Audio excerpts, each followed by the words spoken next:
আসসালামু আলাইকুম ভিউয়ার, সবাইকে স্বাগতম আমার ইকোনমিক্স স্টাডি অ্যান্ড নিউ চ্যানেলে। সবাই কেমন আছেন? আশা করছি সকলে অনেক অনেক ভালো আছেন। আজকে আরেকটি বিষয় নিয়ে আলোচনা করছি, সেটা হচ্ছে এলএম রেখার বৈশিষ্ট্যসমূহ। আমরা গত ভিডিওতে পড়েছিলাম এলএম রেখা বা আমাদের অর্থবাজারের ভারসাম্য সে সম্পর্কে। যারা যারা ভিডিওটি দেখেননি তারা কষ্ট করে একটু দেখে নেবেন। তো আমরা এলএম রেখাটার বৈশিষ্ট্য জানতে হলে অবশ্যই আমাদের এলএম রেখাটার সংজ্ঞাটা জানতে হবে, ঠিক আছে? তো সংজ্ঞাটা কি আমরা সেটা জেনেছি, তাও আমি শর্টকাট হিসেবে বলতেছি। এবং এই প্রশ্ন আমাদের যদি পরীক্ষায় আসে সেটা 5 নম্বরের জন্য আসবে, না হয় আমাদের 4 নম্বরের জন্য আসবে।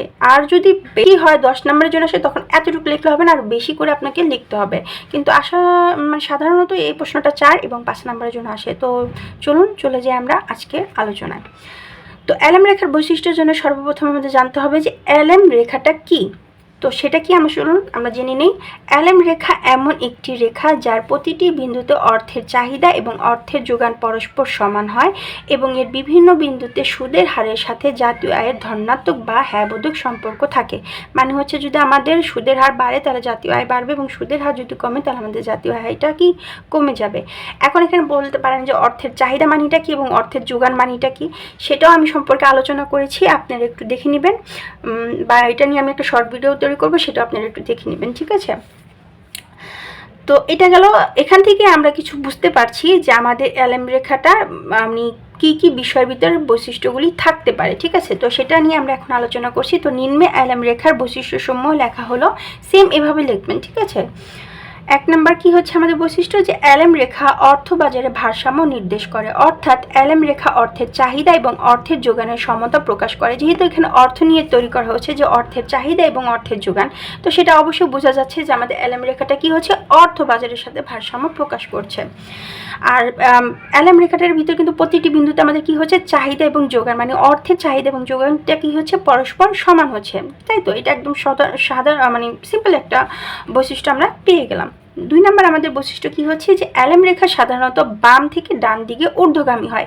এখন সেই বিষয়টা কি, যে বাম থেকে ডান দিকে কেন ঊর্ধ্বগামী হচ্ছে, এই তো আমরা সেই সংজ্ঞাতেই পড়ে ফেলেছিলাম, যে আমাকে কি বলেছে, যে আমাদের সুদের হারের সাথে কি হচ্ছে, জাতীয় আয় ধনাত্মক সম্পর্ক হচ্ছে। মানে যদি আমাদের সুদের হার বাড়ে তাহলে জাতীয় আয় বাড়বে, যদি সুদের হার কমে তাহলে জাতীয় আয় কমবে।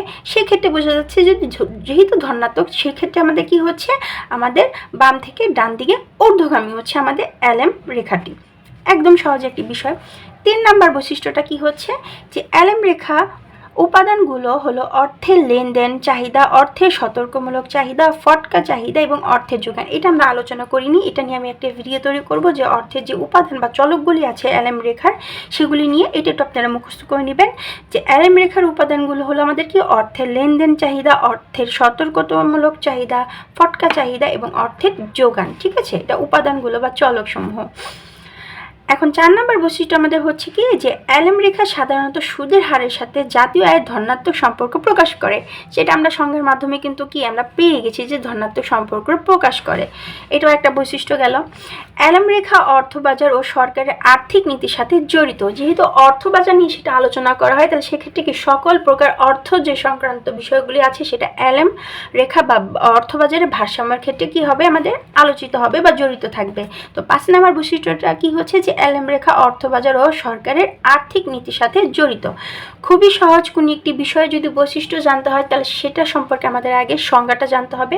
সংজ্ঞাটা যদি আমরা সঠিকভাবে বুঝতে পারি, তাহলে সেটার বৈশিষ্ট্যগুলি আমরা যদি নাও পড়ি তো একাই লিখতে পারবো, ঠিক আছে? তো আশা করছি আপনাদের ভিডিওটা ভালো লেগেছে। যদি ভালো লেগে না থাকে সেটাও জানাবেন। এটা বলতে কষ্ট হচ্ছে, কারণ অবশ্যই ভালো লাগবে সেটা আশা করছি। তো কেমন লেগেছে সেই ভিডিওটি, সেটা অবশ্যই জানাবেন। তো সবাই ভালো থাকবেন, সুস্থ থাকবেন। আসসালামু আলাইকুম।